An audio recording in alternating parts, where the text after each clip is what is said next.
Hi, students, let's get started with the subject Social Science, Chapter 11. Grassroots Democracy Part to Local Government in Rural Areas. The real India lives in its villages. M.K. Gandhi. Let us now see how the government functions at the local level. In this chapter, our focus will be on local government in rural areas.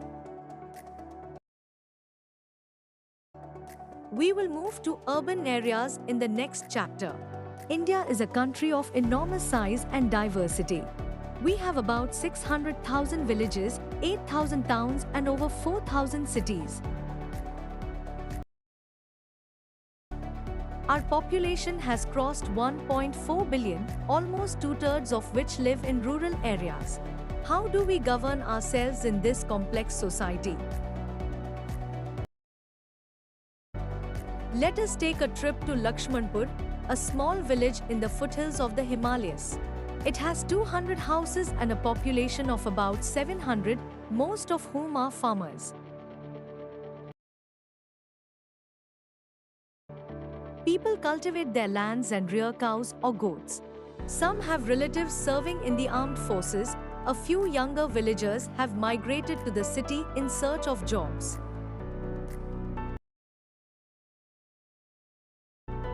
What are the needs of this village? Maybe water for the fields, repairing the main road if it got damaged by heavy rains, or maintaining the village's primary school? How will the villagers take decisions about such matters that affect their daily lives? And where will they get the resources to meet those needs? What will happen if there is a dispute about land or if some of the crop is stolen? Many such questions can arise in a village.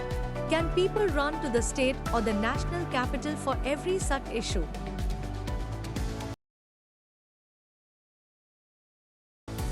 Panchayati Raj system. Like every village in India, the Lakshmanpur people have a system of local government called Panchayat, which refers to a village council. Panchayats bring governance closer to the people, making it possible for them to actively participate in decision-making processes.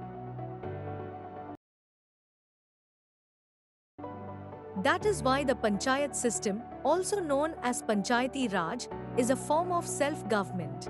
Panchayats play a vital role in addressing local issues, promoting development and ensuring that the benefits of government schemes reach the grassroots level.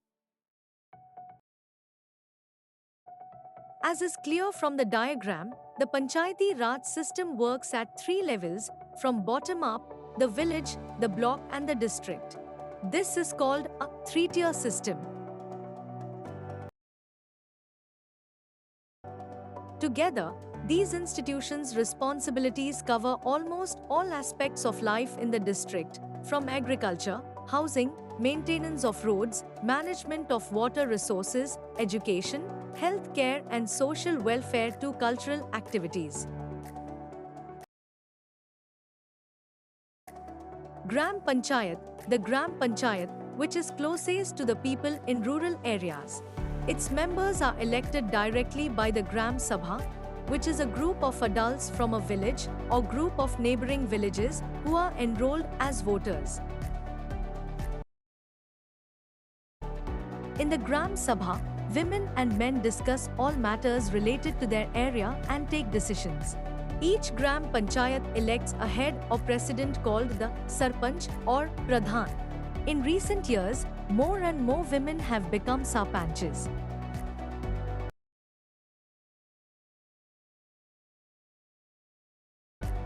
Exemplary Sarpanches. Jnaneshwar Kambale is a transgender person who was elected Sarpanch of Tarangfal village in the Solapur district of Maharashtra in 2017. Kambale's motto is Lok Seva, Gram Seva, that is, service to the village is service to the public. Kambale defeated 6 other candidates to become the Sarpanch. Vandana Bahadur Meda, a member of the Bhil community from the village of Khan Khandvi in Madhya Pradesh, defeat patriarchal norms to become the first female sarpanch of her village. She convinced women in the village to attend the Sabha meetings and addressed critical issues like education and sanitation, earning recognition far and wide. Vandana's journey shows how women can play a leading role in transforming rural India.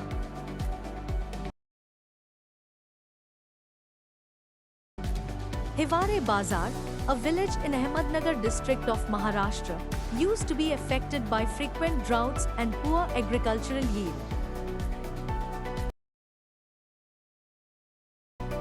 After Poptrao Bagaji Pawar became its sarpanch, he started applying Anna Hazare's model of rainwater harvesting, watershed conservation and massive tree planting of lakhs of trees, all of which contributed to the recharge of groundwater.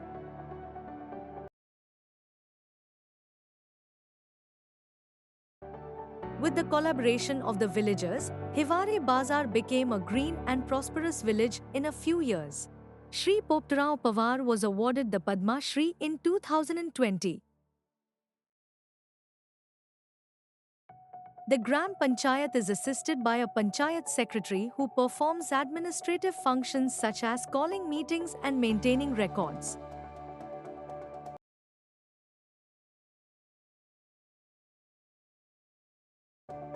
Most Gram Panchayats are also assisted by an officer called Patwari in many parts of India, who maintains the villagers' land records. In some cases, the Patwari keeps maps that are generations old.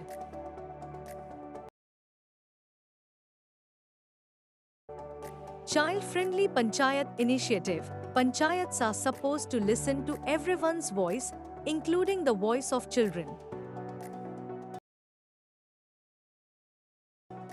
The Child-Friendly Panchayat initiative creates opportunities for children to express their ideas and opinions on matters that concern their well-being.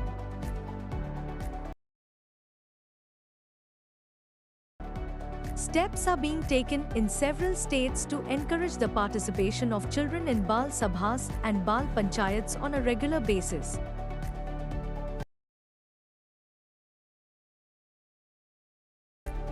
While village elders try to find solutions to their concerns. In Maharashtra, for example, a few Bal Panchayats have worked to eliminate child labor and child marriage. They have brought many children back to school. The Bal Panchayat members get together to convince parents and other adults to send their wards back to school and not to arrange marriages for girls who should be studying.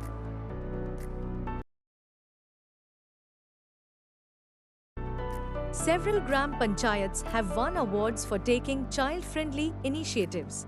Here's an example from Sikkim. Sangkhu Radhu Khandu Gram Panchayat in West Sikkim has given a lot of importance to children's needs and rights.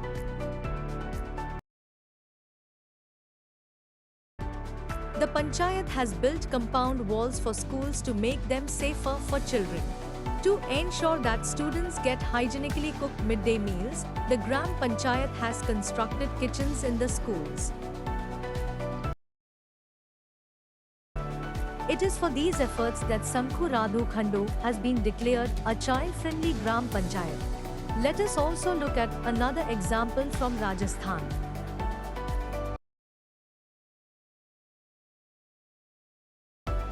The Children's Parliament, an offshoot of Bunker Roy's Barefoot College initiative a few decades ago, empowered underprivileged children in Rajasthan's rural areas through education and democratic participation.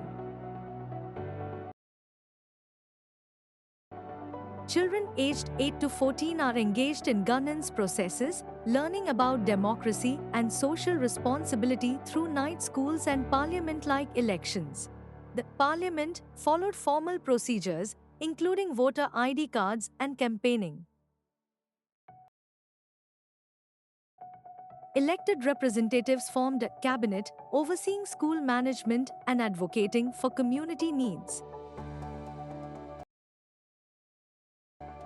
The initiative fostered leadership skills and social awareness, enabling children to challenge societal norms and advocate for change.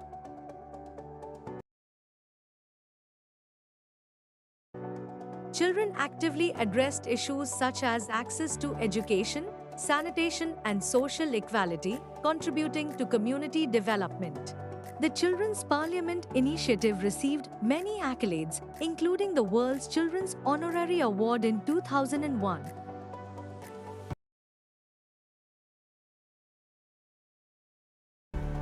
Panchayat Samiti and Zilla Parishad, similar institutions exist at the block level and the district level, which are above the village level. Their names are listed in the pyramidal diagram. The Panchayat Samiti at the block level is the link between the Gram Panchayat and the Zilla Parishad at the district level. The members of these institutions are elected by the local people, but they may have other members like sarpanches of the villages in the area and local members of the state legislative assembly. The composition of the Panchayat Samitis differs from state to state, but their role in strengthening the participation of local people remains the same. They coordinate matters across Gram Panchayats.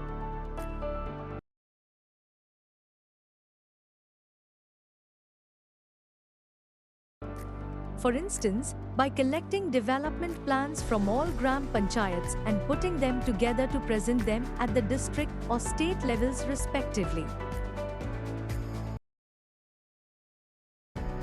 This facilitates the allotment of funds for such development projects and for government schemes such as the Pradhan Mantri Gram Sadak Yojana, which promotes the construction of all-weather roads in rural areas.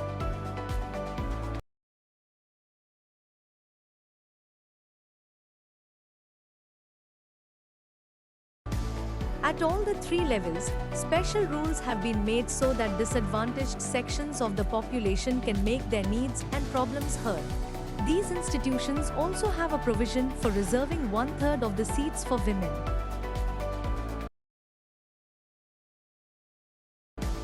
Let us remember that the structure and functions of the Panchayati Raj institutions differ a little across states. This is because the states have authority over those institutions. But their objectives are the same. It is to enable villagers to take an active part in the management and development of their villages and the local area.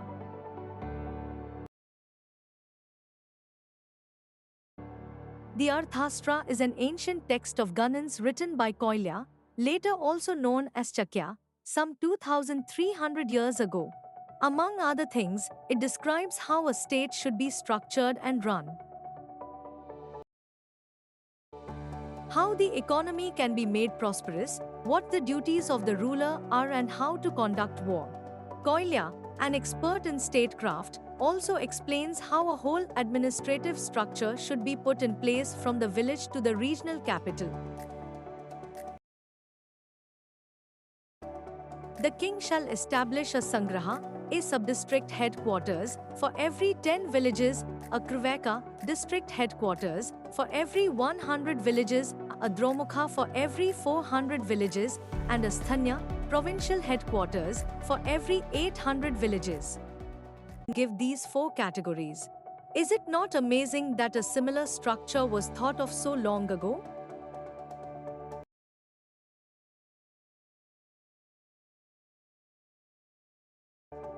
Before we move on, the local government in rural areas is organized into a 3-tier system. Democracy in the Panchayati Raj system works both through direct participation of people and through their elected representatives. The Panchayati Raj institutions give people in rural areas a measure of self-governance, so they may manage their issues and collaborate in development plans. Thanks for watching.